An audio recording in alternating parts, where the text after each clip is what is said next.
So நம்ம இதில் பார்க்க போகிறது வந்து ஸ்ட்ரென்த் ஆஃப் மெட்டீரியல்ஸ். அதாவது ஸ்ட்ரென்த் ஆஃப் மெட்டீரியல்ஸில் எலாஸ்டிசிட்டியை பற்றி நமக்கு சிலபஸில் கொடுத்துருக்காங்க. பட் அதுக்கு முன்னாடி ஒரு சில விஷயங்களை வந்து நம்ம தெரிஞ்சுக்கணும். இதில் வந்து நம்ம பார்க்க போகிற டாபிக்ஸ் எல்லாம் என்னென்னன்றது, முதல்ல வந்து ஃபோர்ஸ். ஸோ முதல்ல என் பேர் கோபிநாத். ஏற்கனவே நான் உங்களுக்கு அறிமுகமாக இருக்கிறேன்றதுனால முதல்ல நான் உங்களுக்கு சொல்லலை. கோபிநாத், அசிஸ்டன்ட் ட்ரைனிங் ஆஃபீஸராக இருக்கேன், government ITI, Ambattur, Chennai, Tamil Nadu. So இந்த ஸ்ட்ரென்த் ஆஃப் மெட்டீரியல்ஸ் அப்படின்ற இந்த சாப்டரில் இன்னைக்கு நம்ம பார்க்க போகிற கவர் பண்ண போகிற டாபிக்ஸ் எல்லாம் என்னென்னு சொன்னால், ஃபோர்ஸ். ஃபோர்ஸ்னா தமிழில் வந்து விசைன்னு சொல்கிறோம். ஸோ அடுத்தது ஸ்ட்ரெயின். ஸ்ட்ரெயின் அப்படின்னு சொன்னால் திரிபு அப்படின்னு சொல்கிறோம். நெக்ஸ்ட் வந்து ஸ்ட்ரெஸ், தகைவுன்னு சொல்கிறோம். அடுத்தது அந்த எலாஸ்டிசிட்டின்னா என்னன்றது கடைசியில் பார்க்க போகிறோம். அப்புறம் model questions, summary, question and answers. So first வந்து இதில் ஃபோர்ஸ். What is force? ஃபோர்ஸ்னா என்ன? விசை. விசைன்னா என்ன? ஸோ இதுக்கு டெஃபினேஷனா என்னன்னு சொல்றாங்கன்னா இங்கிலீஷ்ல, every body preserves in its state of rest or of uniform motion unless it is compelled by an external source to change its state of condition. That external source which changes the state of condition is called force. அதாவது என்னன்னா, எந்த ஒரு பொருளுமே இந்த உலகத்துல நாம அதனுடைய பொசிஷனை மாத்தினால் ஒழிய, நாம அசைச்சால் ஒழிய அது தன்னுடைய நிலையை வந்து மாத்திக்காது. எக்ஸாம்பிள், ஓடிக்கிட்டு இருக்கிற ஒரு பஸ் நிறுத்தணும், ஃபோர்ஸ் அப்படின்ற ஒரு பிரேக்கை நம்ம அப்ளை பண்ணதுக்கு அப்புறம் தான் பஸ் வந்து நிற்குது. நின்றுட்டு இருக்கிற பஸ்ஸை வந்து இயங்க வைக்கணும், ஓட வைக்கணும். ஸோ அப்போ இன்ஜினை ஸ்டார்ட் பண்ணி கியரை போட்டு ஆக்சலரேஷன் கொடுக்கும். ஸோ அப்போ வந்து வண்டி நகருது. ஸோ அந்த கொடுக்குற ஆக்சலரேஷனோ அல்லது ஓடிக்கிட்டு இருக்கிற பஸ்ஸில் நம்ம அப்ளை பண்ணுற பிரேக்கோ தான் வந்து external source, that is called force. இன்னும் சிம்பிளா சொல்ல போனோம்னா, எது ஒரு பொருளின் நிலையை மாற்றுகிறதோ அல்லது மாற்ற முயல்கிறதோ அதற்கு விசை என்று பெயர். இது நம்ம நியூட்டனோட இயக்க விதிகள்ல ஒண்ணு.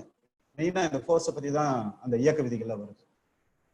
ஸோ ஃபோர்ஸ், தேர்ஃபோர் ஃபோர்ஸ் அப்படின்றது என்னடான்னா, நாம எந்த பொருள் மேல செயல்படுத்துறோமோ அந்த பொருளினுடைய நிறை, அதுக்கப்புறம் அந்த நிறை கொண்ட பொருளின் மேல் நாம் செயல்படுத்தும் விசையினால் அந்த பொருள் அடையும் ஆக்சலரேஷன், முடுக்கம். ஸோ அந்த முடுக்கத்தையும் அந்த நிறையையும் பெருக்கி வர்ற தொகை தான் force. Force is the product of mass and acceleration. So unit of force, இந்த ஃபோர்ஸ்னுடைய யூனிட் அலகு என்ன அப்படின்னு சொன்னோம்னா, ஃபோர்ஸ்னா ஏற்கனவே நம்ம பார்த்தோம், mass into acceleration. That is ஃபோர்ஸுக்கு எஃப், மாஸுக்கு எம், ஆக்சலரேஷனுக்கு A. therefore F is equal to m into a. மாஸை வந்து நாம கிலோகிராம்ல மெஷர் பண்றோம். ஆக்சலரேஷனுடைய யூனிட் நமக்கு தெரியும் ஏற்கனவே, மீட்டர் பர் செகண்ட் ஸ்கொயர். இந்த கிலோகிராமையும் மீட்டர் பர் செகண்ட் ஸ்கொயரையும் பெருக்கி வர்ற தொகை தான் நியூட்டன். நல்லா பாருங்க, ஃபோர்ஸ் அப்படின்றது ஃபார்முலா மூலமா force is equal to mass into acceleration. மாஸை வந்து நாம கிலோகிராம்ல மெஷர் பண்றோம், ஆக்சலரேஷனை வந்து மீட்டர் பர் செகண்ட் ஸ்கொயர்ல மெஷர் பண்றோம். ஸோ இந்த கிலோகிராமையும் மீட்டர் பர் செகண்ட் ஸ்கொயரையும் பெருக்கி வர்ற தொகை தான் நியூட்டன். இன்னும் சிம்பிளா சொல்ல போனா, ஒரு கிலோகிராம் நிறை கொண்ட ஒரு பொருளின் மீது செயல்பட்டு அப்பொருளானது 1 மீட்டர் பர் செகண்ட் ஸ்கொயர் முடுக்கத்தை ஏற்படுத்தக்கூடிய விசையின் அளவு தான் ஒரு நியூட்டன் அப்படின்றது. நல்லா ஞாபகம் வச்சுங்க, 1 கிலோகிராம் நிறையுள்ள ஒரு பொருளின் மீது செயல்பட்டு, எது அதுதான் நம்ம கடைசியில சொல்ல போறது, செயல்பட்டு அந்த பொருளானது 1 மீட்டர் பர் செகண்ட் ஸ்கொயர் முடுக்கத்தை ஏற்படுத்திச்சுன்னா செயல்பட்ட விசையினுடைய அளவு தான் ஒரு நியூட்டன் அப்படின்னு. ஸோ நியூட்டன் எஸ்ஐ யூனிட்ல ஃபோர்ஸினுடைய அலகு என்னன்னு சொன்னா நியூட்டன். இது மறக்கக்கூடாது. ஸோ நம்ம சில நேரம் வந்து கிலோகிராம்லயும் வந்து இதை மெஷர் பண்றோம். அதாவது கொஞ்சம் ஓப்பனா சொல்லணும்னா, ஹாரிசான்டல் டைரக்ஷன்ல ஆக்ட் பண்ணிச்சுன்னா நியூட்டன்ல மெஷர் பண்றோம். அதுவே வெர்டிகலா, அதாவது அவே ஃப்ரம் த எர்த் அல்லது டுவர்ட்ஸ் த எர்த் ஆக்ட் பண்ணிச்சுன்னா நம்ம வந்து வெயிட் ஃபோர்ஸ்ன்னு சொல்றோம், கிலோகிராம் வெயிட்னு சொல்றோம். ஸோ இப்போ நமக்கு கணக்கு போடும்பொழுது, ஃபோர்ஸை கணக்கு போடும்பொழுது நியூட்டனை கிலோகிராமாவோ அல்லது கிலோகிராம் நியூட்டனாவோ மாற்ற வேண்டிய ஒரு சுச்சுவேஷன் வரும். அந்த நேரத்தில் நாம இந்த ஃபார்முலாவை யூஸ் பண்ணோம். 1 kilogram weight is equal to 9.8 newtons. So நியூட்டன்ல இருந்து கிலோகிராம் வெயிட்டாவும் மாற்றலாம், கிலோகிராம் வெயிட்ல இருந்து நியூட்டனாவும் மாற்றலாம். ஸோ ஃபோர்ஸ் அப்படின்றது என்னடா it's an external source which tends to move the object. அது வந்து ஓய்வு நிலையில இருந்தாலும் சரி, இயக்க நிலையில இருந்தாலும் சரி, எது அதனுடைய நிலையை மாற்றுகிறதோ அல்லது மாற்ற முயல்கிறதோ அதற்கு விசை என்று பெயர். ஸோ விசை என்பது அதனுடைய நிறையையும் முடுக்கத்தையும் பெருக்கி வர்ற தொகை.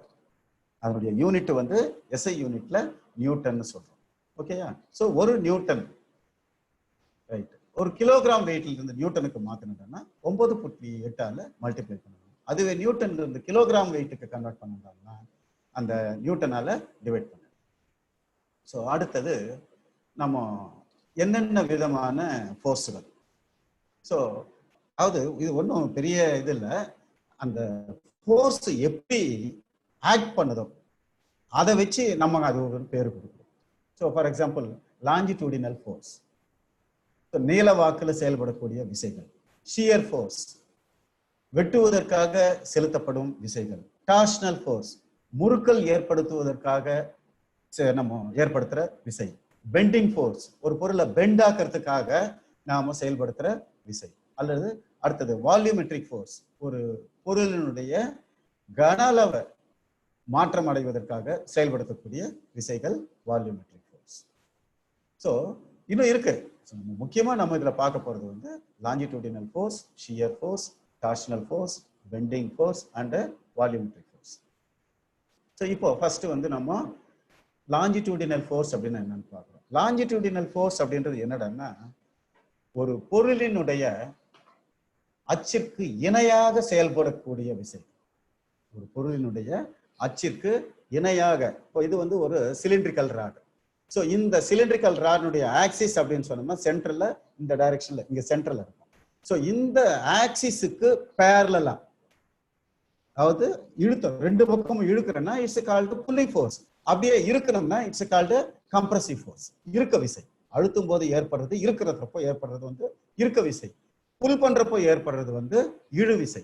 ஸோ இழுவிசையினால ஏற்படக்கூடிய அந்த விசைகளை வந்து டென்சைல் ஃபோர்ஸ் ஒன்றும், இறுக்கத்தினால கம்ப்ரஸ் பண்றதுனால ஏற்படக்கூடிய அந்த விசைகளை வந்து கம்ப்ரசிவ் ஃபோர்ஸ்ன்னு சொல்லி நம்ம சொல்றோம். So force acting on a body parallel to its axis is called longitudinal force. அந்த லாஞ்சிடியூடினல் ஃபோர்ஸ்ல வந்து ரெண்டு டைப். ஒன்று வந்து டென்சைல் ஃபோர்ஸ், இன்னொன்று வந்து compressive force. So tensile force அப்படின்றதுன்னா it is pulling force, then it is called tensile force. If it is pushing force, then it is called compressive force.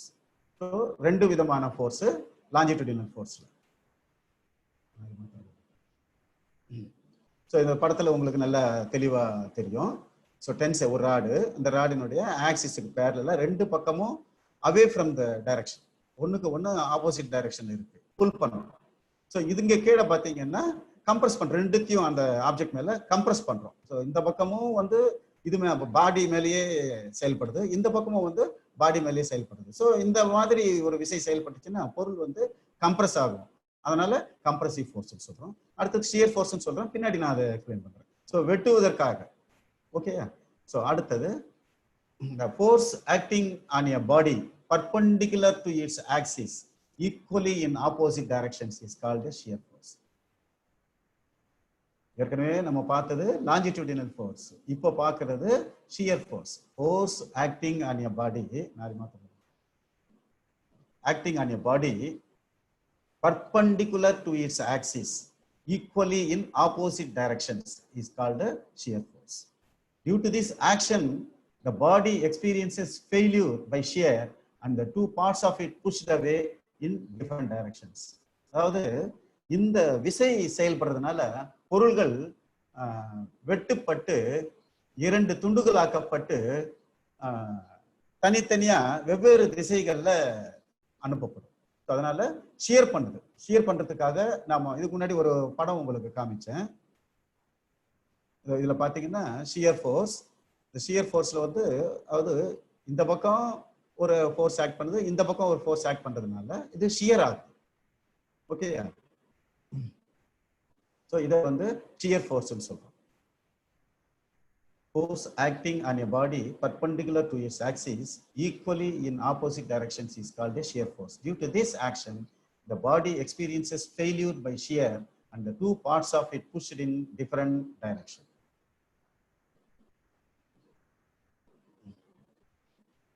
So இந்த படங்கள் மூலமா உங்களுக்கு கொஞ்சம் நல்லா தெளிவாக தெரியும் பாருங்க. ஸோ ஃபோர்ஸ் வந்து இதை ஃபிக்ஸடாக பண்ணிட்டு இதை வந்து இந்த பக்கம் விசையை இதுக்கு இந்த ஆக்சிஸுக்கு பர்பெண்டிகுலராக செயல்படுறதுனால வெட்டுப்படுது. ஸோ இங்கே வந்து ஒரு ரிவிட்டட் ஜாயிண்ட் நம்ம இது பண்ணியிருக்கிறோம். ஸோ இந்த இடத்துல ஒரு ஃபோர்ஸும் இந்த இடத்துல ஒரு ஃபோர்ஸும் ஆப்போசிட் டைரக்ஷனில் செயல்பட்டுச்சுன்னா கட்டாயமாக இந்த ரிவெட் என்ன ஆகும், துண்டாக்கப்படும். அதே மாதிரி இங்கே பாருங்க, ஸ்ட்ரெயிட்டாக ஒரு ஷாஃப்ட் இருக்கு, 2 டைரக்ஷனில் ஆப்போசிட்ல டயகனலாக செயல்படுறதுனால இது வந்து கட் ஆகும், ஷியர் ஆகும். ஸோ ஷியர் பண்ணுறதுக்காக செயல்படுத்தக்கூடிய விசைகளை வந்து ஷியர் ஃபோர்ஸ்ன்னு சொல்றோம். ஸோ அடுத்தது டார்ஷனல் ஃபோர்ஸ். டார்ஷனல் ஃபோர்ஸ் அப்படின்றது என்னடான்னா ட்விஸ்டிங் ஃபோர்ஸ். அதாவது ஒரு பொருளை அந்த பொருள்ல முறுக்கல் ஏற்படுறதுக்காக, அதாவது the effect of this force is to impart an angular displacement of one end cross section with respect to the other end. அதாவது இது ஒரு ஆப்ஜெக்ட்னு வச்சுங்க, நிலையா இந்த பக்கம் பிடிச்சிட்டு இருக்கிறோம். பிடிச்சிட்டு இருக்கும்போது இதை இப்படி முறுக்கிறதுக்காக நாம செயல்படுத்தக்கூடிய, அதாவது இப்படியோ அல்லது இப்படியோ முறுக்கிறதுக்காக நாம செயல்படுத்தக்கூடிய அந்த விசையை தான் வந்து டார்ஷனல் ஃபோர்ஸ்ன்னு சொல்றோம். ஸோ இந்த டார்ஷனல் ஃபோர்ஸ் பாருங்க, இந்த ரவுண்ட் ராடு ஒரு பக்கம் இப்படி ஃபிக்ஸ் பண்ணிட்டு இப்படி முறுக்கிறேன். அதே மாதிரி இன்னொரு இதுல இந்த ரெக்டாங்குலர் பிளாக்கை பாருங்க. ஸோ இந்த டைரக்ஷன்ல பிடிச்சிக்கிட்டு இப்படி முறுக்கும் போது எப்படி வளையுதுன்னு பாருங்க. அந்த முறுக்கல் ஏற்படுறதுக்காக நம்ம இந்த காங்கிரீட் போடுறப்பெல்லாம் வந்து மேலே சென்ட்ரிங் பண்ணதுக்கு அப்புறம் கம்பி கட்டுவாங்க. அந்த கம்பியில எல்லாம் பார்த்தீங்கன்னா ஒவ்வொரு கம்பியும் வந்து முறுக்கல் ஏற்பட்டிருக்கும். ஸோ அந்த முறுக்கல்னால வந்து அதனுடைய ஸ்ட்ரென்த் வந்து இன்க்ரீஸ் ஆகும். அதனால தான் வந்து அந்த டார்ஷனல் ஃபோர்ஸ் அப்ளை பண்ணி அந்த ப்ராடக்ட்டுக்கு வந்து டார்ஷனல் கொடுக்கும். இது புரிஞ்சிருக்குன்னு நினைக்கிறேன், டார்ஷனல் ஃபோர்ஸ். ஸோ அடுத்தது bending force. The force which acts on your body perpendicular to its axis to bend the natural shape is called bending force. ஒரு பொருளை பாருங்க, இந்த ராடு இருக்கு. ஸோ இந்த பக்கமும் அடியில வந்து ஒரு சப்போர்ட்டை கொடுத்துட்டு மேல இந்த இடத்துல நாம ஃபோர்ஸை கொடுத்தோம்னா, ஓங்கி சுத்தியலால் அடிச்சாலோ அல்லது ஒரு ஹைட்ராலிக் மிஷின்ல வச்சு பஞ்ச் அப்படியே இறக்குனாலோ என்ன ஆகும், இந்த ராடு வந்து பெண்ட் ஆகும். ஸோ அந்த பெண்ட் பண்றதுக்காக செயல்படக்கூடிய விசை. ஃபார் எக்ஸாம்பிள், ஸோ இந்த ஒரு ராடை பாருங்க. ஸோ இந்த இடத்துல ஃபோர்ஸ் ஆக்ட் பண்ணிச்சுன்னா இது என்ன ஆகுது, அப்படியே பெண்ட் ஆகுது. ஸோ அந்த பெண்ட் ஆகிறதுக்காக நாம செயல்படுத்தக்கூடிய அந்த விசைக்கு பேர் வந்து பெண்டிங் ஃபோர்ஸ்ன்னு சொல்றோம். Bending force is a combination of tension and compression. எப்படின்றத பாருங்க படத்துல. ஸோ இந்த மாதிரி உங்களுக்கு இங்க ஒரு சப்போர்ட்டும் இங்க ஒரு சப்போர்ட்டும் கொடுத்துட்டு இந்த இடத்துல ஃபோர்ஸ் அப்ளை பண்ணோம்னா என்ன ஆகும், இந்த ஸ்பெசிமன், அதாவது இந்த ஜாப் ஒர்க் பீஸ் ஆனது பெண்ட் ஆகும். ஸோ இதுல இந்த காம்பினேஷன் சொன்ன பார்த்தீங்களா, அது எப்படி ஆகுது பாருங்க. ஸோ இந்த மாதிரி பெண்ட் ஆகும்போது இன்னர்ல கம்ப்ரஷன், அவுட்டர்ல டென்ஷன். அதுதான் bending force is a combination of tension and compression அப்படின்னு சொல்லி. ஸோ பெண்டிங் ஃபோர்ஸ் அப்படின்னா என்னன்றதை தெரிஞ்சுக்கிட்டீங்க. ஸோ அடுத்ததாக வால்யூமெட்ரிக் ஃபோர்ஸ். அடுத்தது volumetric force அப்படின்றது என்னன்னா a force which acts on all the surfaces of your body perpendicular to its axis. For example, இது ஒரு ஜாப்னு வச்சுங்க. ஸோ இதுக்கு மொத்தம் எத்தனை ஃபேஸ் இருக்கு, 6 ஃபேஸ் இருக்கு. நீங்க எந்த பாக்ஸ் எந்த பொருளை எடுத்தாலும் 6 ஃபேஸ் இருக்கும். அதாவது top, front, bottom, rear, side, இது ஒரு சைடு. இந்த எல்லா சர்ஃபேஸ்லையும் இதனுடைய ஆக்சிஸுக்கு பர்பெண்டிகுலரா ஃபோர்ஸ் ஆக்ட் பண்ணிச்சுன்னா என்ன பண்ணும், இந்த பொருளினுடைய கன அளவை மாற்றும். It causes change in volume. So ஒரு பொருளினுடைய கன அளவை மாத்துறதுக்காக நாம செயல்படுத்தக்கூடிய அந்த விசைக்கு பேர் தான் வந்து வால்யூமெட்ரிக் ஃபோர்ஸ்ன்னு சொல்றோம். இந்த படத்துல பாருங்க, அவுட்டர்ல டாட்டன் லைன்ல காமிச்சிருக்கிறது வந்து பாத்தீங்கன்னா ஒரிஜினல் ஷேப்பு. ஃபோர்ஸ் அப்ளை பண்ணதுக்கு அப்புறம் அதனுடைய ஷேப் வந்து எப்படி சின்னதா இருக்கு, அதுதான். ஸோ அதே தான் இந்த பக்கமும் காமிச்சிருக்கோம். ஸோ இப்போ வால்யூமெட்ரிக் ஃபோர்ஸ்னா என்னன்றது தெரியுது. ஸோ நெக்ஸ்ட், ஸோ இப்போ நம்ம என்ன பார்த்துருக்குறோம், லாஞ்சிடியூடினல் ஃபோர்ஸ் பார்த்தோம். லாஞ்சிடியூடினல் ஃபோர்ஸில் டென்சைல் ஃபோர்ஸ்னு ஒன்று பார்த்தோம். அடுத்தது கம்ப்ரசிவ் ஃபோர்ஸ்னு பார்த்தோம். அடுத்தது shear force, torsional force, bending force, volumetric ஃபோர்ஸ்னு சொல்லி நம்ம ஒவ்வொரு பொருள் மேலேயும் விசைகளை வந்து எப்படி அப்ளை பண்றோம், எப்படி அப்ளை பண்றதுனால அந்த பொருள்ல என்ன மாற்றங்கள் நிகழுது அப்படின்றத நம்ம தெளிவா பார்க்கணும். ஸோ அடுத்தது நம்ம இங்க லெசன்ல முக்கியமா பார்க்க போகிறது என்னன்னா ஸ்ட்ரெயின். ஸ்ட்ரெயின் அப்படின்னா என்னடான்னா தமிழ்ல வந்து திரிவுன்னு சொல்லுவாங்க. தயவு செய்து சொல்றேன், நீங்க எல்லா வார்த்தைகளையும் தமிழ்லயே எதிர்பார்க்காது. ஏன்னா நாளைக்கு நம்ம கம்பெனிக்கு போகும்போது திரிவு திரிவு அப்படின்னு சொல்லி நீ அங்க போய் பேசினீன்னா அந்த கம்பெனியில இருக்கிறவ வந்து தமிழ்காரனா இருப்பானான்றது தெரியாது. ஸோ அதனால டெக்னிக்கல் டேர்ம்ஸ் எல்லாத்தையுமே நீங்க இங்கிலீஷ்லயே லேர்ன் பண்ணுங்க. ஸ்ட்ரெயின்னா ஸ்ட்ரெயின் தெரிஞ்சுக்கோ, தமிழ்ல வந்து திரிவு இதுக்குன்றது தெரிஞ்சுக்கோ, பட் ஸ்ட்ரெயின்ன்றது ஸ்ட்ரெயின்.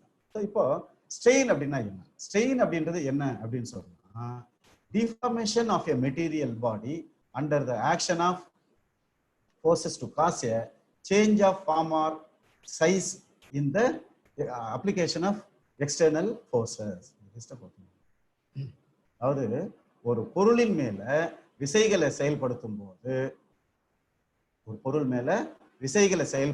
போது அந்த பொருளில் ஏற்படக்கூடிய மாற்றங்களுக்கும் அதனுடைய ஆரம்ப அளவுக்கும் இடையே உள்ள விகிதம் தான் ஸ்ட்ரெயின் அப்படின்றது.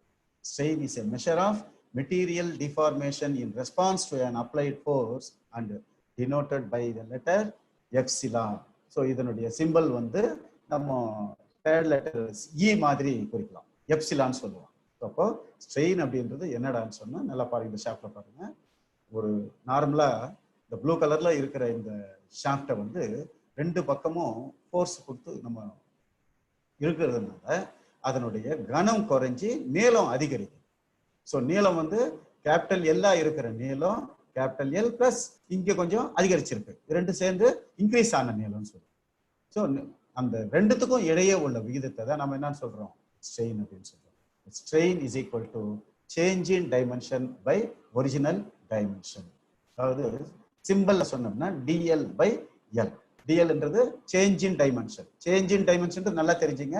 ஃபார் எக்ஸாம்பிள் ஒரு 2 மீட்டர் நீளம் இருக்கிற, அதாவது 2 மீட்டர் நீளம் இருக்கிற ஒரு சிலிண்ட்ரிக்கல் ராட்ல டென்சைல் ஃபோர்ஸ் அப்ளை பண்றேன்னு வச்சுங்களேன். ஸோ அது வந்து கொஞ்சம் ஃபோர்ஸ் அப்ளை ஆனதுக்கு அப்புறம் வந்து பார்த்தீங்கன்னா அதனுடைய நீளம் வந்து கொஞ்சம் அதிகரிச்சிருக்கும். இப்போ வந்து 2 மீட்டரும் பிளஸ் 1 சென்டிமீட்டர் இன்க்ரீஸ் ஆயிருக்கும். தட் மீன்ஸ் 201 சென்டிமீட்டர் ஆயிருக்கும். ஸோ அப்போ சேஞ்ச் இன் லென்த் அப்படின்னா எவ்வளோடான்னா இந்த 1 சென்டிமீட்டர் தான். ஸோ 201 மாறின அளவு, ஆக்சுவலா மாறுபட்ட அளவு அப்படின்னு சொன்னோம்னா அந்த 1 சென்டிமீட்டர் தான். 200 சென்டிமீட்டர்ல இருந்து அதிகரித்த அளவு சேஞ்ச் இன் டைமென்ஷன், அதுல மாறுபட்ட அளவு எவ்வளவுனா 1 சென்டிமீட்டர். அந்த 1 சென்டிமீட்டருக்கும் அதனுடைய ஆரம்ப அளவு எவ்வளவு 2 மீட்டருக்கும் இடையில இருக்கிறது தான் வந்து நம்ம என்னன்னு சொல்றோம், ஸ்ட்ரெயின் அப்படின்னு சொல்றோம். இதனுடைய சிம்பல் வந்து இ எப்சிலான்னு சொல்லுவோம். அடுத்தது ஸ்ட்ரெயினுக்கு வந்து யூனிட் கிடையாது. ஏன்னா இதுவும் லென்த் இதுவும் லென்த். ஸோ இதை மீட்டர்ல குறிச்சுன்னா இதையும் மீட்டர்ல குறிக்க போறேன், இதை சென்டிமீட்டர்ல குறிச்சுன்னா இதையும் சென்டிமீட்டர்ல குறிக்க போறேன், இதை மில்லிமீட்டர்ல குறிச்சுன்னா இதையும் மில்லிமீட்டர்ல குறிக்க போறேன். ஸோ மில்லிமீட்டரோ சென்டிமீட்டரோ மீட்டரோ எல்லாமே என்ன ஆகும், மேலே கீழே இருக்கிறதுனால கேன்சல் ஆயிடும். ஸோ கேன்சல் ஆகிறதுனால அதுக்கு யூனிட் கிடையாது. அப்போ இதுல இருந்து என்ன தெரியுது நம்மளுக்கு, ஸ்ட்ரெயினுக்கு வந்து யூனிட் கிடையாது. ஸோ ஸ்ட்ரெயின் அப்படின்றது very simple, ratio between change in dimension by original dimension, அவ்வளவுதான். அந்த சேஞ்ச் இன் டைமென்ஷன் வந்து எப்படி வேணாலும் இருக்கலாம். அதை வச்சுதான் நம்ம டிஃபரெண்ட் டைப்ஸ் ஆஃப் ஸ்ட்ரெயின் அப்படின்னு சொல்றோம். என்னடான்னு சொன்னா நம்ம ஏற்கனவே ஃபோர்ஸ் எல்லாம் பார்த்தோம், longitudinal force, tensile force, compressive force படிச்சோம் இல்லையா. அதே மாதிரி லாஞ்சிடியூடினல் ஃபோர்ஸ் அப்ளை பண்றதுனால ஏற்படக்கூடிய ஸ்ட்ரெயினுக்கு வந்து லாஞ்சிடியூடினல் ஸ்ட்ரெயின் அப்படின்னு சொல்றோம். அதுல இழுவிசை டென்சைல் ஃபோர்ஸ் நீ கொடுத்தீங்கன்னா டென்சைல் ஸ்ட்ரெயின், கம்ப்ரசிவ் ஃபோர்ஸ் கொடுத்தீங்கன்னா கம்ப்ரசிவ் ஸ்ட்ரெயின். ஓகேயா.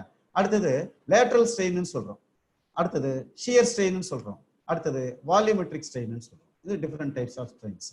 இதுல டென்சைல் ஸ்ட்ரெயின் நம்ம அப்ளை பண்றதுனால என்ன ஆகுதுன்னா பொருளுடைய நீளம் வந்து அதிகரிக்கும். இப்போ 2 பக்கம் பிடிச்சி இழுத்தோம்னா என்ன ஆகும், நீளம் தான் அதிகரிக்கும். ஸோ அந்த அதிகரித்த நீளத்திற்கும் இன்க்ரீஸ் இன் லென்த், ஆரம்ப நீளத்திற்கும் ஒரிஜினல் லென்த்துக்கும் இடையே உள்ள விகிதத்தை தான் நம்ம என்ன சொல்றோம், டென்சைல் ஸ்ட்ரெயின் சொல்றோம். இப்போ சப்போஸ் அந்த பொருளே வந்து நம்ம இப்படி அழுத்துறோன்னு வச்சுங்க, அழுத்தும் போது அதனுடைய நீளம் என்ன ஆகும்? கட்டாயமா குறையும். அதனாலதான் இங்க கிளியரா மென்ஷன் பண்ணி வச்சு decrease in length by original length. இந்த ரெண்டுத்துக்கும் இடையே உள்ள விகிதத்தை தான் கம்ப்ரசிவ் ஸ்ட்ரெயின் சொல்றோம். ஸோ மொத்தத்துல நீளம் அதிகரித்தாலும் குறைந்தாலும் ஏற்படக்கூடிய ஸ்ட்ரெயின் வந்து லாஞ்சிடியூடினல் ஸ்ட்ரெயின் சொல்றோம். நீளம் அதிகரிச்சா டென்சைல் ஸ்ட்ரெயின், நீளம் குறைஞ்சா கம்ப்ரசிவ் ஸ்ட்ரெயின். ஓகேயா? அடுத்தது வந்து லேட்ரல் ஸ்ட்ரெயின். லேட்ரல் ஸ்ட்ரெயின் அப்படின்னா என்னடான்னு சொன்னா, இப்போ இந்த ராடை வந்து இது வியூ பெருசா இருக்குதா? இப்போ இந்த ராடை வந்து நான் இழுக்கிறேன்னு வச்சுங்களேன். இழுக்கும் போது இந்த நீளம் அதிகரிக்குது. ஸோ அதிகரிக்குதுன்னா மெட்டீரியல் எலாங்குவேஷன் ஆகுது. எலாங்குவேஷன் ஆச்சுன்னா எங்கிருந்து எலாங்குவேஷன் ஆகும்? ஸோ கட்டாயமா இந்த மெட்டீரியலுக்குள்ளவே சம் சேஞ்சஸ், சில மாறுபாடுகள்லாம் என்ன? இந்த ஃபார் எக்ஸாம்பிள் இந்த ராடு வந்து ரவுண்ட் ராடுன்றதுனால இதனுடைய விட்டம் குறைய குறைய நீளம் அதிகரிக்கும். சப்போஸ் இது ஒரு ரெக்டாங்குலராவோ இல்ல வேற ஏதாவது ஷேப்பா இருந்துச்சுன்னா இப்போ அகலம் குறையும், இந்த நீளம் அதிகரிக்கும். ஸோ அந்த மாதிரி நீளத்துக்கு தனியா பார்த்துட்டோம். நீளத்துல ஏற்படுற ஸ்ட்ரெயின் வந்து நம்ம தனியா பார்த்துட்டோம். இப்போ இதனுடைய கனத்திலேயோ இதனுடைய அகலத்திலேயோ இல்ல அதனுடைய விட்டத்திலேயோ இல்ல ஒட்டு மொத்தமா இந்த பரப்பளவு இருக்கு பாத்தீங்களா? என்ன பரப்பு இது? ஸோ இந்த சிலிண்ட்ரிக்கல் ராடினுடைய கிராஸ் செக்ஷனல் ஏரியான்றது ஒண்ணும் இல்ல. இந்த இடத்துல நீங்க கட் பண்ணி எடுத்தாலும் உங்களுக்கு என்ன தெரியும்? இதே சர்க்குலர் ஷேப் தான் தெரியும். So that is called cross sectional area. அந்த கிராஸ் செக்ஷனல் ஏரியாவில் ஏற்படுற மாறுபாட்டுக்கும். ஓகேயா? ஸோ இதை எத்தனை விதமா சொல்றேன் பாருங்க.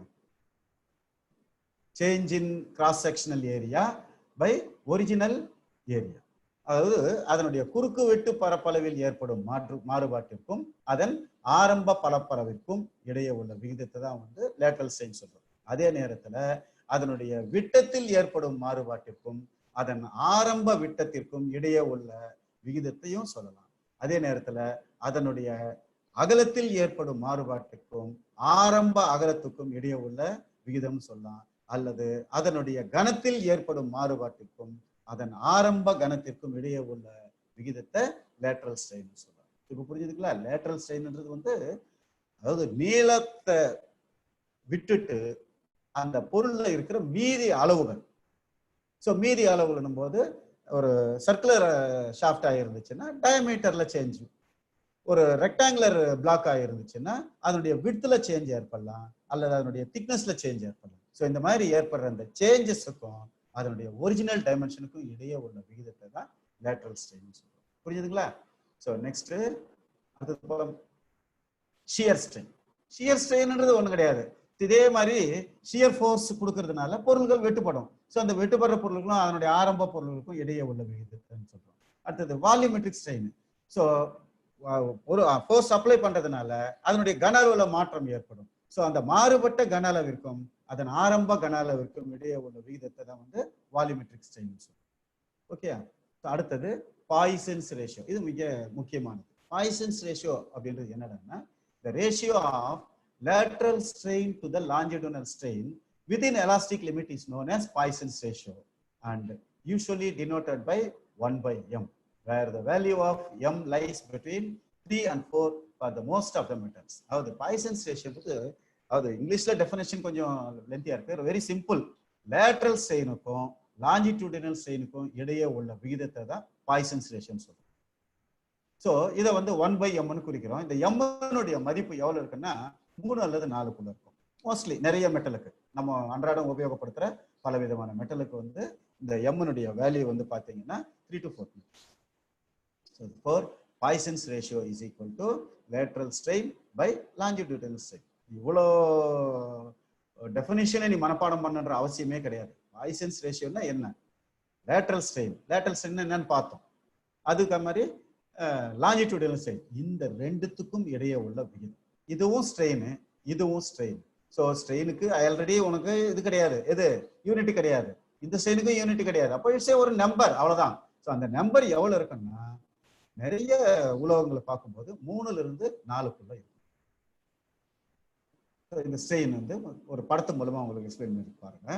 இப்போ நான் ஏற்கனவே உங்களுக்கு காமிச்சேன் பாத்தீங்களா, இந்த மாதிரி ஒரு சிலிண்ட்ரிக்கல் ரவுண்ட் ராடு, ரெண்டு பக்கமும் டென்சைல் ஃபோர்ஸ் ஆக்ட் பண்ணி இழுக்கிறோம். இழுக்கும் போது நீளம் அதிகரிக்குது. ஸோ நீளம் அதிகரித்தா ஏற்படுற ஸ்ட்ரெயினை வந்து லாஞ்சிடியூடினல் ஸ்ட்ரெயின் சொல்றோம். அந்த நீளம் அதிகரிக்கிற அதே நேரத்துல இதனுடைய விட்டமும் என்ன ஆகும்? குறையும். விட்டம் குறையிறதுனால இதனுடைய குறுக்கு வெட்டு தோற்றத்தினுடைய பரப்பளவும் குறையும். ஸோ அந்த மாறுபட்ட பரப்பளவிற்கும் அதன் ஆரம்ப பரப்பளவிற்கும் இடையே உள்ள விகிதத்தை தான் லேட்ரல் ஸ்ட்ரெயின் சொல்றோம்.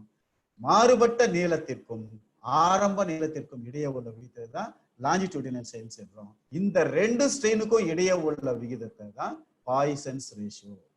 நல்லா ஞாபகம் வச்சுங்க, பாய்சன்ஸ் ரேஷியோ. ஓகேயா? ஸோ அடுத்தது போலாங்களா? ஸோ அடுத்தது வந்து நம்ம பார்க்க போறது இது சம்பந்தமான சில கணக்குகள். என்ன மாதிரியான கணக்கு வரும், எப்படி சால்வ் பண்றது.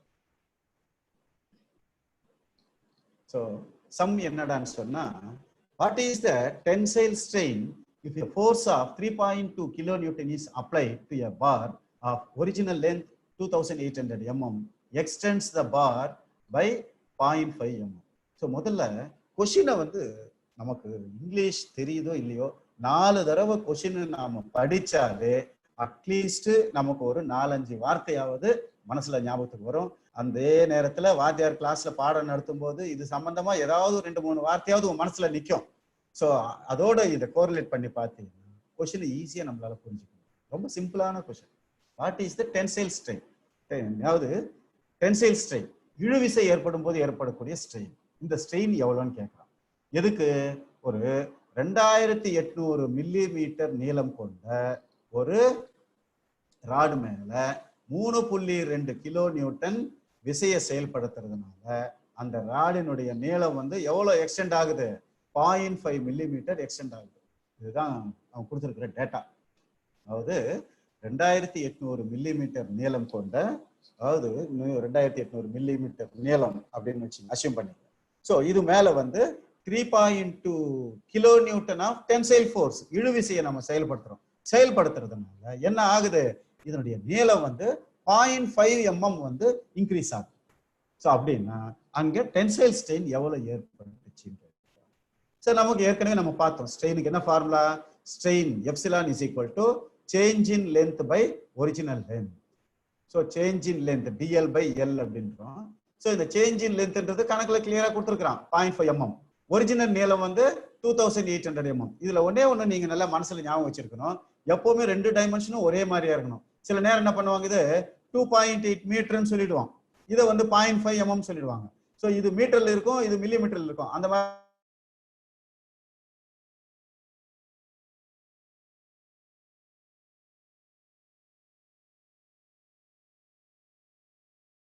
millimeter is equal to கால்குலேட்டர்ல அடிச்சாலே உங்களுக்கு ஈஸியா வந்துடும். 0.001786. ஓகேயா? ஸோ இந்த ஆன்சரை வந்து நம்ம இந்த மாதிரி கூட வந்து எழுதலாம்.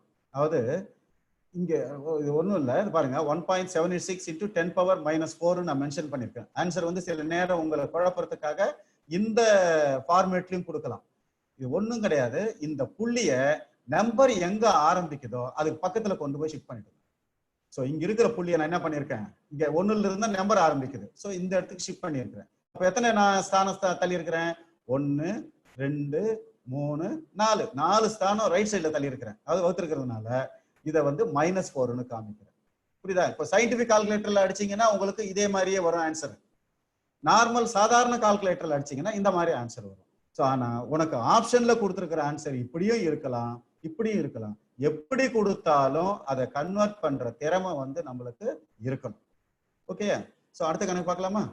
ஸோ அடுத்தது வந்து பாத்தீங்கன்னா, how much strain is developed in an iron rod of 1 meter length gets elongated by 1 centimeter if a force of 100 kg is applied at one end. அதாவது 1 மீட்டர் நீளம் கொண்ட ஒரு அயன் ராட் இரும்பு உருளையின் மேல 100 கிலோ விசையை நீ வந்து செயல்படுறதுனால அதனுடைய நீளம் வந்து அதிகரிக்குது, எலாங்குவேட் ஆகுது. எவ்வளோ?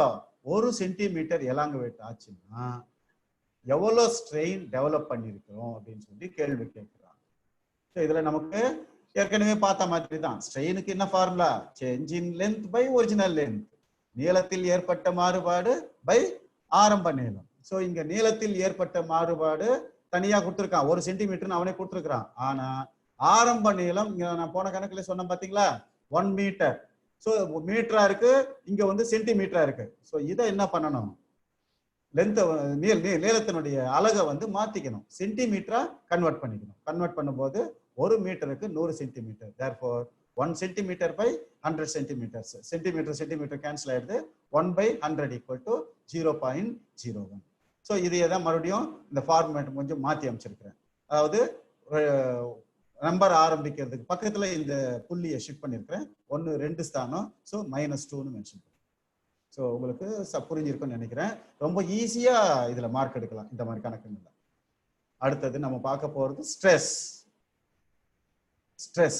ஸ்ட்ரெஸ் அப்படின்னா என்ன? The internal opposite force to the external load per unit area is known as stress. The internal opposite force to the external load per unit area is known as stress. The unit of stress depends upon the force applied and area of original cross section of material. It is represented by sigma. அதாவது stress அப்படின்றது என்னடான்னா, எப்பவுமே ஒரு பொருள் மேல நம்ம விசையை செயல்படுத்தும் போது கட்டாயமா அந்த பொருள்ல மாற்றம் நிகழும். சோ அந்த மாதிரி மாற்றத்தை தடுக்க முயற்சிப்பதற்காக அந்த பொருளுக்குள்ளே இருந்தே ஒரு விதமான மீட்பு விசை, ரிட்டென்ஷனல் force will act inside the body to retain its shape. அந்த பொருளுக்குள்ளே இருந்தே ஒரு விதமான எதிர்ப்பு விசை, அதாவது மீட்பு விசை செயல்பட்டு அம்மாற்றத்தினை தடுக்க முயற்சிக்குது. அப்படி தடுக்க முயற்சிக்கிற அந்த மீட்பு விசையை தான், ரிட்டென்ஷனல் ஃபோர்ஸை தான் நம்ம என்னன்னு சொல்றோம், ஸ்ட்ரெஸ்ன்னு சொல்றோம். ஸோ இது ஒரு குறிப்பிட்ட விசை செயல்படுறதுனால ஏற்படுறதுனால இதை வந்து அந்த பொருளின் மீது செயல்படும் விசையின் அளவுக்கும் அந்த பொருளினுடைய குறுக்கு வெட்டு தோற்றத்துக்கும் இடையே உள்ள விகிதமாகவும் கருதலாம். Stress is force applied by area of the original cross section. நல்லா தெரிஞ்சுங்க, எந்த ஒரு பொருள் மேலையும் விசை செயல்பட்டுச்சுன்னா கட்டாயமா அந்த பொருள்ல மாற்றம் ஏற்படும். புரியுதுங்களா? ஒண்ணு இல்லை, ஓங்கி உங்களை அடிக்கிறேன். ஸோ அடிக்கும் போது தன்னால உங்க பாடி வந்து கொஞ்சம் அப்படி விலகுது. ஸோ அப்படின்னா என்ன அர்த்தம்? அந்த அடி எங்க நம்ம மேல விழுந்துற போதோ, விழுந்த நமக்கு எங்க அடிபட்டு போதோ அப்படின்னு சொல்லிட்டு நீங்க உங்க பாடி ஆட்டோமேட்டிக்கா என்ன ஆகுது, என் கையை விட்டு விலகி போகுது. ஸோ அந்த மாதிரி விலக நினைக்கிற அந்த ரிட்டென்ஷனல் ஃபோர்ஸ் தான் வந்து ஸ்ட்ரெஸ்ன்னு சொல்லுவோம். புரிஞ்சிருக்குன்னு நினைக்கிறேன். ஸோ இதை கால்குலேட் பண்றதுக்காக force is equal to applied force by cross sectional area. இதனுடைய சிம்பல் வந்து சிக்மான்னு சொல்றோம். நம்ம தமிழ்ல ஏ எழுதுற மாதிரி இங்கிலீஷ்ல வந்து சிக்மான்னு சொல்றோம். ஓகே. ஸோ அடுத்தது இதற்கு யூனிட் அப்படின்னு சொன்னோம்னா என்னடான்னா, stress is equal to force applied load by ஏரியான்னு சொல்றோம். யூனிட் ஆஃப் ஃபோர்ஸ், அதாவது ஃபோர்ஸ் மேல வந்து ஃபோர்ஸ் வர்றதுனால ஃபோர்ஸ்னுடைய யூனிட் வந்து நியூட்டனாவும் இருக்கலாம், கிலோகிராமும் இருக்கலாம். உங்களுக்கு ஏற்கனவே சொல்லியிருக்கிறேன். அதே மாதிரி பரப்பளவு ஏரியாவை எடுத்துக்கிட்டீங்கன்னா மில்லிமீட்டர் ஸ்கொயர்ல இருக்கலாம், சென்டிமீட்டர் ஸ்கொயர்ல இருக்கலாம், மீட்டர் ஸ்கொயர்ல இருக்கலாம். ஸோ இப்போ ஃபோர்ஸுக்கு உண்டான யூனிட்ஸ் என்னது, கிலோகிராமு, நியூட்டன். ஸோ இந்த மூணுத்துக்கும் நியூட்டன் நியூட்டன் நியூட்டன் மேலே போட்டுக்கிறேன். அதே மாதிரி இன்னொரு ஃபோர்ஸுக்கு வந்து கிலோகிராம் போட்டுக்கிறேன். அடுத்தது கீழே பரப்பளவு ஏரியாவை பொறுத்த வரைக்கும் மில்லிமீட்டரையும் போடலாம், சென்டிமீட்டரையும் போடலாம், மீட்டரையும் போடலாம், இங்க சென்டிமீட்டர் ஸ்கொயரையும் போடலாம். ஸோ அப்போ unit of stress is equal to newton per millimetre square or Newton per centimeter square or Newton per meter square or kilogram per centimeter square. So force or load in terms of newtons, area is in terms of millimeter square, centimeter square or meter square. எப்படி பார்த்தாலும் stress is load by area. இது நல்ல ஞாபகம் வச்சு. மேல load பலு by பரப்பளவு, பலு பை பரப்பளவு, சுமை பை பரப்பளவு, load by area. Okay. So அடுத்தது டைப்ஸ் ஆஃப் ஸ்ட்ரெஸ்ஸஸ். என்னென்ன மாதிரியான ஸ்ட்ரெஸ்? டென்சைல் ஸ்ட்ரெஸ் ஏற்கனவே நம்ம முதல்ல சொன்ன பார்த்தீங்களா, ஃபோர்ஸ். அதே அந்த அப்ளை ஆகிற ஆக்ட் ஆகிற ஃபோர்ஸுக்கு தகுந்த மாதிரி இந்த பேரெல்லாம் மாறுது. அடுத்தது கம்ப்ரசிவ் ஃபோர்ஸ். அடுத்தது என்ன வரும், ஷியர் ஸ்ட்ரெஸ். அடுத்தது டார்ஷனல் ஸ்ட்ரெஸ். அடுத்தது வால்யூமெட்ரிக் ஸ்ட்ரெஸ். இந்த மாதிரி போயிட்டே இருக்கும். ஸோ அந்த மாதிரி ஸோ டைப்ஸ் ஆஃப் ஸ்ட்ரெஸ்ன்னு சொன்னால் ஜென்ரலாக நார்மல் ஸ்ட்ரெஸ்ல வர்றதை வந்து டென்சைல் ஸ்ட்ரெஸ்ன்னு பிரிக்கலாம், கம்ப்ரசிவ் ஸ்ட்ரெஸ்ன்னு பிரிக்கலாம், இன்னொன்று ஷியர் ஸ்ட்ரெஸ். இந்த மாதிரி சொல்லிக்கிட்டே போகலாம். இப்போ பார்த்தீங்கன்னா அந்த ஃபோர்ஸ் அப்ளிகேஷன் அதுதான் மறுபடியும் உங்களுக்கு படத்தில் கிளீனாக உங்களுக்கு புரியுற மாதிரி காமிச்சிருக்கிறேன். ஸோ இது கம்ப்ரஸ் பண்ணுறது, இது வந்து இது டென்ஷன் பண்ணுது, இங்கே வந்து ஷியர் பண்ணுது, இது வந்து டார்ஷன் பண்ணுது, இது வந்து பெண்டிங் பண்ணுது. ஸோ இந்த மாதிரி ஃபோர்ஸுங்களால ஏற்படக்கூடிய ஸ்ட்ரெஸ்ஸுக்கு வந்து அந்த பேரையே சொல்லுவோம். ஸோ அடுத்தது இப்போ ஃபர்ஸ்ட் டென்சைல் ஸ்ட்ரெஸ். டென்சைல் ஸ்ட்ரெஸ்னா மறுபடியும் புதுசாக நான் உங்களுக்கு சொல்லி போர் அடிக்க விரும்பல. என்னது? ஒரு பொருள் மேல when a material is subjected to equal and opposite axial pulls, pulls என்ன? இழுக்கிறது, இழுவிசை செயல்படுத்தணும்னா அந்த material tends to increase in length. என்ன ஆகும்? அதனுடைய நீளம் அதிகரிக்கும். So the resistance offered against this increase in length is called tensile force. அதாவது இந்த அதிகரிக்கிற நீளத்தை மீட்கிறதுக்காக செயல்படக்கூடிய இந்த விசைக்கு தான் வந்து tensile stress அப்படின்னு சொல்லுவோம். When the material is subjected to two equal and opposite axial pulls, the material tends to increase in length. The resistance offered against this increase in length is called tensile stress. அடுத்தது compressive stress. The same thing. Again, only thing இங்க வந்து elongate ஆகுது, இங்க வந்து compress ஆகுது. When a material is subjected to equal and opposite axial push, அங்க pull force, இங்க வந்து push force. The material tends to decrease in length.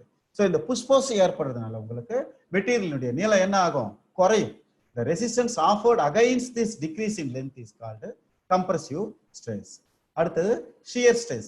When a material is subjected to equal and opposite forces acting tangentially across the resisting action, the body tends to be sheared off across the cross section.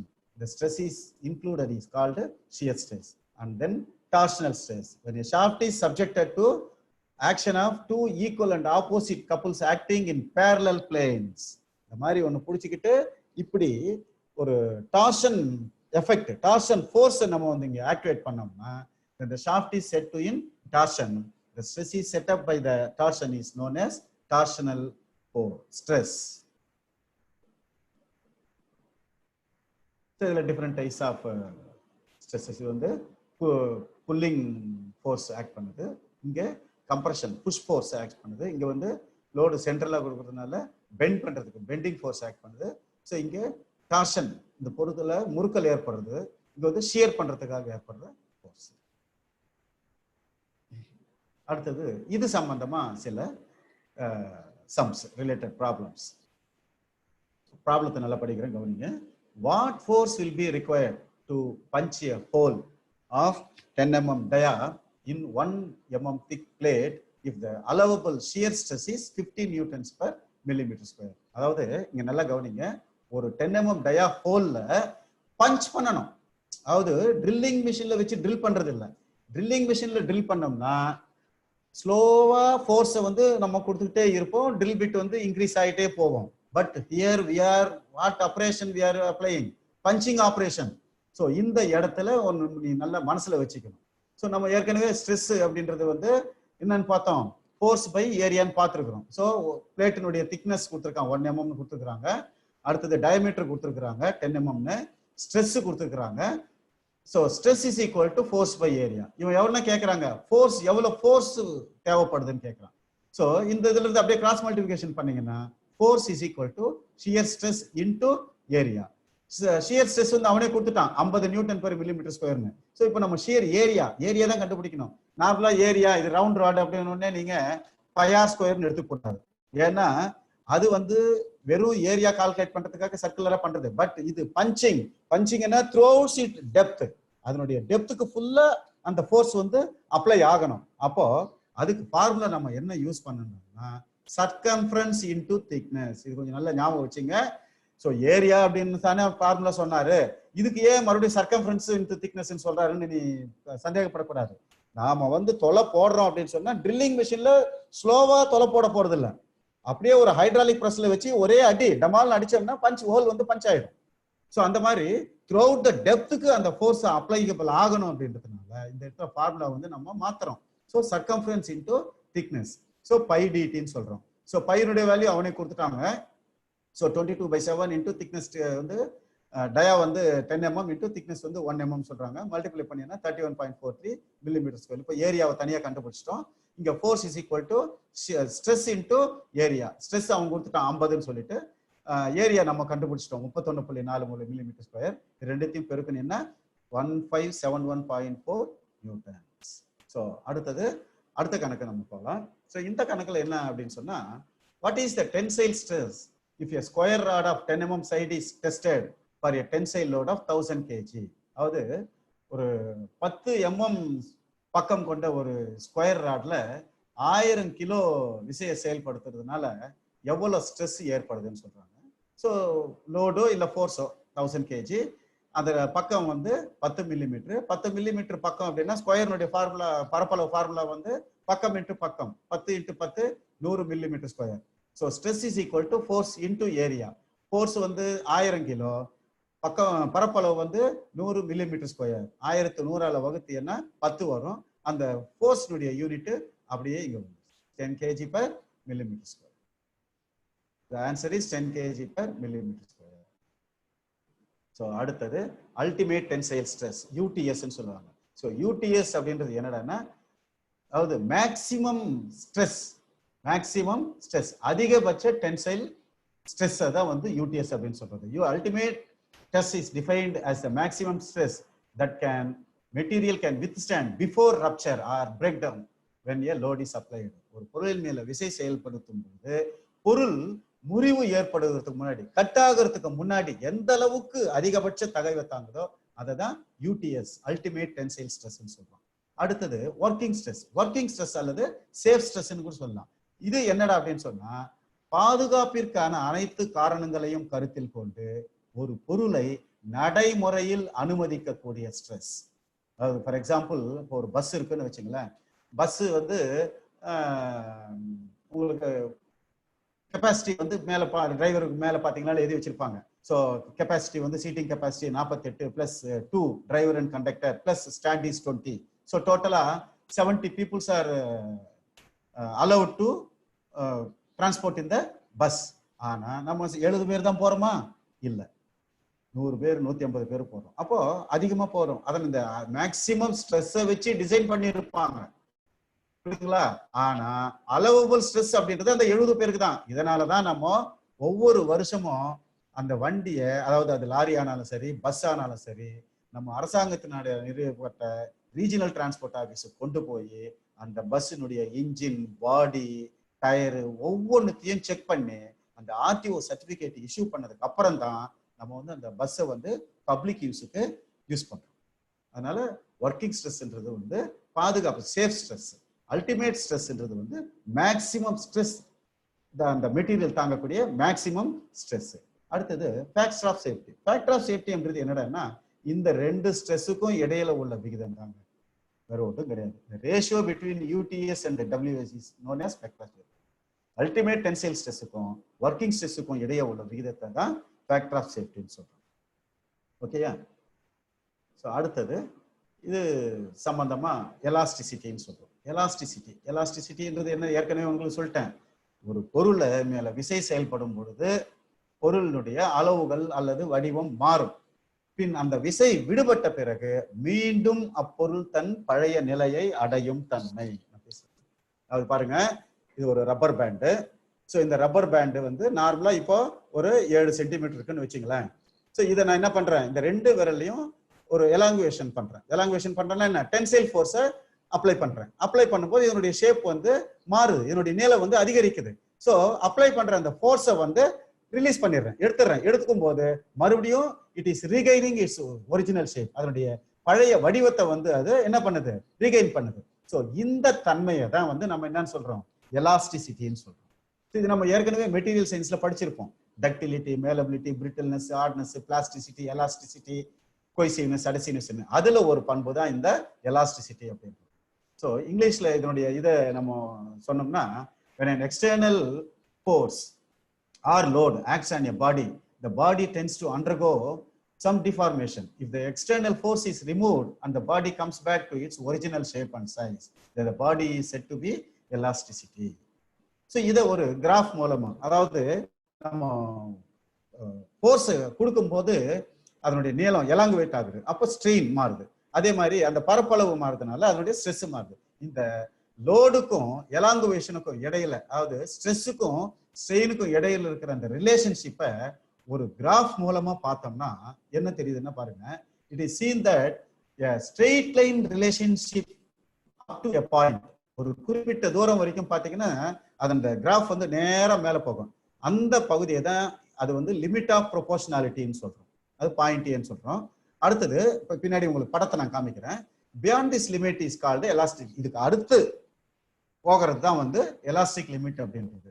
அதுக்கப்புறம் after this condition the body does not recover its, அதுக்கப்புறம் அந்த குறிப்பிட்ட அளவு விசையை தாண்டும் போது the body does not cover its original shape completely, even the applied force is removed. நீங்க எடுத்தாலும் அதனுடைய பழைய ஷேப் வந்து மாறாது.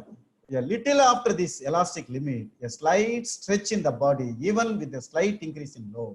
கொஞ்சோண்டு நீ லோட இன்க்ரீஸ் பண்ணாலும் அந்த பாடியில சடனா ஒரு நீளம் சடனா ஏறும். அதுதான் ஈல்டு பாயிண்ட் அப்படின்னு சொல்றோம். அதுக்கப்புறம் வந்து ஸ்லோவா இன்க்ரீஸ் ஆகும். அதை வந்து கிரீப்னு சொல்லுவோம். அதுக்கப்புறம் கட் ஆயிடும். That is called fading, fracture, break point அப்படின்னு சொல்றோம். இப்போ பாயிண்ட் ஏ வந்து ப்ரொபோர்ஷனாலிட்டி லிமிட், லிமிட் ஆஃப் ப்ரொபோர்ஷனாலிட்டின்னு சொல்லலாம். பாயிண்ட் பி வந்து எலாஸ்டிக் லிமிட்னு சொல்லலாம். பாயிண்ட் சி வந்து ஈல்டு பாயிண்ட்னு சொல்றான். பாயிண்ட் டி வந்து அல்டிமேட் டென்சைல் ஸ்ட்ரெஸ்ன்னு சொல்லலாம். பாயிண்ட் இ வந்து ஃபேட்டிக், ஃப்ராக்சர் பாயிண்ட் அப்படின்னு சொல்றோம். இந்த கிராஃப்ல உங்களுக்கு நல்லா தெரியும். இந்த பக்கம் ஸ்ட்ரெயின் காமிச்சிருக்கிறோம், இந்த பக்கம் ஸ்ட்ரெஸ்ஸை காமிச்சிருக்கிறோம். ஒரு குறிப்பிட்ட பகுதி வரைக்கும் பாத்தீங்கன்னா ஸ்ட்ரெயிட்டா இருக்கும். அதாவது ஸ்ட்ரெஸ்ஸுக்கு வந்து ஸ்ட்ரெயின் ஈக்குவலா மேல போயிட்டே இருக்குது. அதுக்கப்புறம் வந்து பி என்ற பாயிண்ட், இதுதான் இந்த பி என்ற பாயிண்ட் தான் நம்ம என்னன்னு சொல்றோம், பி என்ற பாயிண்ட் தான் வந்து எலாஸ்டிக் லிமிட்னு சொல்றோம். அடுத்தது சி, இதுதான் வந்து ஈல்டு பாயிண்ட்னு சொல்றோம். இதுதான் வந்து அல்டிமேட் டென்சைல் ஸ்ட்ரெஸ், அதிகபட்ச ஸ்ட்ரெஸ். கடைசியா வர்றதுதான் வந்து ஃப்ராக்சர், பிரேக்கிங் பாயிண்ட். இது நல்லா ஞாபகம் வச்சுங்க. இது ஒரு முக்கியமான கிராஃப், ஸ்ட்ரெஸ் ஸ்ட்ரெயின் கிராஃப்னு சொல்லுவாங்க, அல்லது லோட் அண்ட் எலாங்குவேஷன் கிராஃப்னு சொல்லலாம். ஓகே. ஸோ அடுத்தது அது காமிக்கிற மாதிரி ஒரு சில படங்கள். உங்களுக்கு அதே கிராஃப் தான் இங்க மறுபடியும் இங்க காமிச்சிருக்கேன்.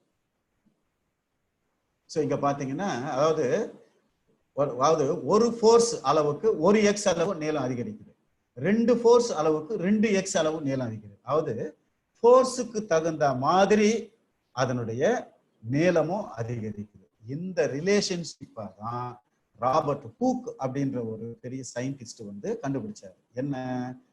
Stretching of a spring in proportion to the applied force.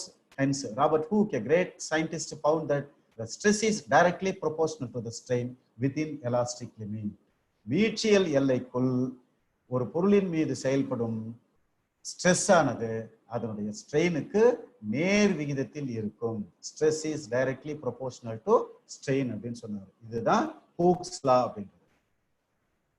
So அடுத்தது வந்து பாத்தீங்கன்னா அவர் வந்து ராபர்ட் ஹூக் வந்து அதோட நிறுத்திக்கிட்டாரு. அதுக்கப்புறம் தாமஸ் யங் அப்படின்ற ஒரு சயின்டிஸ்ட் இதை மேற்கொண்டு ஆராய்ச்சி செஞ்சு இன்னொன்னு கண்டுபிடிச்சார். என்னடான்னா, scientist Thomas Young found that the ratio between stress and strain is a constant and denoted by the letter capital E. அதாவது இதுதான் வந்து என்னன்னு சொல்றோம், யங்ஸ் மாடுலஸ் அப்படின்னு சொல்றோம். Young's modulus. So capital E is equal to stress by strain. இது stress, இது strain. So அது ஒரு சிம்பிள் எக்ஸாம்பிள். என்ன ஸ்ட்ரெஸ் எப்படி மாறுது, ஸ்ட்ரெயின் எப்படி மாறுது, ஸ்ட்ரெஸ்ஸுக்கும் ஸ்ட்ரெயினுக்கு இடையில இருக்கிறது தான் வந்து யங்ஸ் மாடுலஸ். ஸோ அடுத்தது இது சம்பந்தமா சில கணக்குகள். What is the Young's modulus? If a wire of 2 metre long 0.8 mm cross section, mm square cross section increases its length by 1.6 mm on suspension of 8 kg weight from me. அதாவது Young's modulus கேட்குறாங்க, ஒரு 2 metre நீளம் இருக்கிற wire, அதனுடைய குறுக்கு வெட்டு தோற்றத்தினுடைய பரப்பளவு வந்து 0.8 மில்லிமீட்டர் ஸ்கொயர் இருக்கு. அது 8 கிலோ வெயிட் அது மேல ஃபோர்ஸ் அப்ளை பண்ணும்போது அதனுடைய நீளம் வந்து 1.6 மில்லிமீட்டர் வந்து அதிகரிச்சுதுன்னா அங்க வந்து யங்ஸ் மாடுலஸ் இ வந்து எவ்வளோன்னு கேட்கும். ஸோ நமக்கு இ வேணும்னா ஸ்ட்ரெஸ் வேணும், ஸ்ட்ரெயின் வேணும். So E is equal to stress by strain. So stress is equal to force by area. Force அவனே கொடுத்துட்டாங்க 8 கிலோகிராம்னு, பரப்பளவு அவனே கொடுத்துட்டான். நீ கண்டுபிடிக்கிறது கஷ்டப்பட வேணாம், அவனே வந்து பரப்பளவு கொடுத்துட்டான் 0.8 மில்லிமீட்டர் ஸ்கொயர். 8 கிலோவையும் 0.8 டிவைட் பண்ணினா 10 kg per millimeter square. So stress இங்க கண்டுபிடிச்சிட்டோம். அடுத்தது ஸ்ட்ரெயின். ஸ்ட்ரெயின் என்னன்னு படிச்சோம், change in dimension by original dimension. So change in dimension 1.6. Original வந்து 2 மீட்டர் கொடுத்தா இதை கன்வெர்ட் பண்ணிட்டோம் மில்லிமீட்டரா 2000 மில்லிமீட்டர். ஸோ இதை டிவைட் பண்ணும்போது 0.0008 அப்படின்னு வருது. அடுத்தது Young small is equal to stress by strain 10 kg per millimeter square by 0.008 equal to 12500 kilogram per millimeter square. So இது வரைக்கும் நம்ம பார்த்த ஸ்ட்ரெஸ், ஸ்ட்ரெயின், ஃபோர்ஸ் எல்லாமே வந்து இந்த ஒரு கணக்குல வந்துச்சு. ஸோ இந்த கணக்கு வந்து நல்லா நீங்க தெளிவா புரிஞ்சிங்க. ஸோ அடுத்த ஒரு கணக்கு. ஸோ இதுல வந்து what is the safe stress if the ultimate stress of a material is 35 kilogram per millimeter square and factor of safety is 5. அதாவது ஸ்ட்ரெஸ் கொடுத்துட்டாங்க, ஃபேக்டர் ஆஃப் சேஃப்டி கொடுத்துட்டாங்க. என்ன கேக்குறாங்க? சேஃப் ஸ்ட்ரெஸ் கொடுக்குறாங்க. ஸ்ட்ரெஸ்னா என்ன ஸ்ட்ரெஸ் கொடுத்துருக்காங்க? அல்டிமேட் ஸ்ட்ரெஸ், அதிகபட்ச stress கொடுத்துருக்காங்க. பாதுகாப்பு ஸ்ட்ரெஸ், சேஃப் ஸ்ட்ரெஸ் எவ்வளவுன்னு கேட்கறாங்க. ஸோ நமக்கு ஃபார்முலா என்ன? Factor of safety is equal to ultimate tensile stress by working stress. Ultimate tensile stress 35, factor of safety வந்து 5. Therefore safe stress is equal to 7 kg per millimeter square. ஓகேயா? So இப்போ நம்ம வந்து question and answers, இது எல்லாமே முக்கியமான questions, நல்லா கவனிங்க. What is elastic material? 4 option கொடுத்துருக்குறாங்க. So nylon, polystyrenes, celluloid, polycarbonates. இதனுடைய சரியான ஆன்சர் என்ன சொல்லுங்க பார்க்கலாம்? நைலான். இதுதான் வந்து சரியான ஆன்சர். அடுத்த கொஸ்டின் பாருங்க. What is the maximum percentage of stress of its original length allowable in elastic materials? அதிகபட்சம் லென்த் எவ்வளவு ஸ்ட்ரெச் ஆகும் விசையை செயல்படுத்தும் போதுன்னு சொன்னா 300% இன்க்ரீஸ் ஆகும். அடுத்தது what is the ratio between the change in dimension to the original dimension? மாறுபட்ட அளவுக்கும் அதனுடைய ஆரம்ப அளவுக்கும் இடைப்பட்ட விகிதத்தை நம்ம என்னன்னு சொல்றோம்? ஸ்ட்ரெயின் அப்படின்னு சொல்றோம். அடுத்தது what is the unit of strain? ஸ்ட்ரெயினுக்கு அலகு என்னன்னு கேட்கிறோம். ஸ்ட்ரெயினுக்கு அலகு என்ன? கிடையாது, நோ யூனிட். ஸோ அடுத்தது பாத்தீங்கன்னா what is the ratio of change in length to original length? மாறுபட்ட நீளத்திற்கும் அதன் ஆரம்ப நீளத்திற்கும் இடையே உள்ள விகிதம் எல்லாமே ஸ்ட்ரெயின் தான். ஆனா நீளத்தை சம்பந்தப்பட்டதுனால லீனியர் ஸ்ட்ரெயின் இதுக்கு பதில் தரணும். ஸோ அடுத்த கொஸ்டின் வந்து what is the ratio between lateral strain and longitudinal strain? Lateral ஸ்ட்ரெயினுக்கும் லாஞ்சிடியூட், அதாவது குறுக்குவெட்டு தோற்றத்தில் ஏற்படும் ஸ்ட்ரெயினுக்கும் நீளத்தில் ஏற்படும் ஸ்ட்ரெயினுக்கும் இடையே உள்ள விகிதம் என்னன்னு கேட்கறாங்க. என்னன்னு சொல்லுவோம் இத? Poisson's ratio. என்னது? Poisson's ratio. சோ அடுத்தது which symbol is used to express change in length? மாறுபட்ட நீளத்திற்கு என்ன சிம்பலை யூஸ் பண்றோம்? இதுதான் dl அப்படின்ற மாதிரி, change in length. சோ அடுத்த क्वेश्चन வந்து which one is the ratio of stress? ஸ்ட்ரெஸ்னா என்ன? ஸ்ட்ரெஸ்னா என்னன்னு பார்த்தோம். பளு பை பரப்பளவு, லோட் பை ஏரியா. சோ அடுத்தது which force acts on rivets? Riveting பண்ற இல்லீங்களா, ரெண்டு பொருள்களை ஒண்ணா இணைக்கிறதுக்காக அதாவது டெம்பரவரி இதுல வந்து பார்க்கும்போது என்ன ஃபோர்ஸ் ஆக்ட் பண்ணுதுன்னு சொல்றாங்க. என்ன ஃபோர்ஸ் ஆக்ட் பண்ணுது? ஷியர் ஃபோர்ஸ் ஆக்ட் பண்ணுது. சோ அடுத்தது what is the formula for the bulk modulus? Bulk மாடுலஸ்னா என்ன? கனம், கனத்துல ஏற்படுற மாடுலஸ் என்னது? சோ இந்த வார்த்தைகள்லயே பார்த்தா கனத்துல அப்படின்றது இங்க ஒண்ணுதான். கன அளவு, வால்யூம். சோ வால்யூமெட்ரிக் ஸ்ட்ரெஸ் அப்படின்னு சொல்லுவாங்க. என்னது? Volumetric stress by volumetric strain. So அடுத்தது which law states that within elastic limit stress is directly proportional to strain? அதாவது ஸ்ட்ரெஸ் வந்து நேர் விகிதத்தில் இருக்குன்னு யாரு கண்டுபிடிச்சது? கொஞ்ச நேரத்துக்கு முன்னாடி சொன்னேன், ராபர்ட் ஹூக். அதான் ஹூக்ஸ் லான்னு சொல்றோம். what is the term used for maximum stress attained by a material? maximum stressனாலே ultimate stress அதுலயே இருக்குது இந்த வார்த்தை, maximum stress, ultimate stress. அடுத்தது what is the ratio between ultimate stress to working stress? அதாவது யூடிஎஸ்க்கும் டபிள்யூஎஸ்க்கும் இடையே உள்ள விகிதம் ஃபேக்டர் ஆஃப் சேஃப்டின்னு கொஞ்ச நேரத்துக்கு முன்னாடி படிச்சோம். So next what is the ratio of ultimate load to the area of original cross section? Load, ultimate load, ultimate லோடுக்கும் cross sectional ஏரியாவுக்கும் இடைப்பட்ட அல்டிமேட் எங்க வார்த்தை சூட் ஆகுது பாருங்க, அல்டிமேட் ஸ்ட்ரெஸ். இதுதான் correct answer. What is the ratio between stress and strain? ஸ்ட்ரெஸ்ஸுக்கும் ஸ்ட்ரெயினுக்கும் இடையே உள்ள விகிதத்தை என்னன்னு சொல்றோம்? Young's modulus. தாமஸ் யங் அப்படின்றவர் கண்டுபிடிச்சதுனால யங் குணகம் தமிழ் சொல்றோம், இங்கிலீஷ்ல யங்ஸ் மாடுலஸ் சொல்றோம். which force acts on the crankshaft? இது எம்எம்பி பசங்க மெக்டிசல் பசங்க சொல்லலாம். crankshaftல ஆக்ட் பண்ற ஃபோர்ஸ் என்ன ஃபோர்ஸ்? Torsional force. சோ அடுத்தது இந்த படத்துல என்ன ஃபோர்ஸ் வந்து ஆக்ட் பண்ணுது? சோ ரெண்டு, ஒரு ரிவேட்டட் ஜாயிண்ட் இந்த பக்கமும் ஆக்ட் ஃபோர்ஸ், இந்த பக்கம் ஆக்ட் பண்ணுது. கட்டாயமா இந்த மாதிரி ஆக்ட் பண்ணுச்சுன்னா ரிவெட்டு துண்டாகும். That means shear stress. அடுத்தது இந்த ரெண்டு கேள்விக்கும் இந்த டயகிராத்துல பாருங்க. What does the point B denotes in the stress strain graph? Elastic, அதாவது பி வந்து இந்த பாயிண்ட். ஸோ ஏற்கனவே நான் உங்களுக்கு சொன்னேன், ஏன்றது வந்து லிமிட் ஆஃப் ப்ரொபோர்ஷனாலிட்டி, இதுக்கு மேல தாண்டும் போது எலாஸ்டிக் லிமிட், அதுக்கப்புறம் ஈல்டு பாயிண்ட், அதுக்கப்புறம் அல்டிமேட் டென்சைல் ஸ்ட்ரெஸ், அப்புறம் பிரேக் பாயிண்ட். ஸோ இதுல இவங்க கேட்டுக்கிறது பின்றது வந்து என்னது? Elastic limit. ஸோ அடுத்த கேள்வியில சி அப்படின்றது எதை குறிக்குதுன்றாங்க. சின்றது என்ன குறிக்குது? ஈல்டு பாயிண்ட் குறிக்குது. ஸோ இது ரொம்ப முக்கியமான கிராஃப், நல்லா தெரிஞ்சு வச்சுங்க. ஸோ இவ்வளவு நேரம் நம்ம ஃபோர்ஸை பத்தி பார்த்தோம், ஸ்ட்ரெயினை பத்தி பார்த்தோம், அடுத்தது எலாஸ்டிசிட்டின்னு பார்த்தோம். இப்போ நான் எக்ஸ்பிளைன் பண்ணி இருக்கிற அத்தனை கொஷினுமே உங்க செகண்ட் இயருக்கான கொஷின் பேங்க்ல இருந்து எடுக்கப்பட்டது தான். ஸோ தயவு செய்து இந்த கொஷின்கள் எல்லாம் கொஞ்சம் நல்லா படிச்சுங்க. தெரியலன்னா என்னுடைய மெயில் ஐடி ஏற்கனவே நான் உங்களுக்கு சொல்லியிருக்கிறேன், gopinathmalliga@gmail.com. என்னுடைய ஃபோன் நம்பர் வந்து 9444224363. நான் வந்து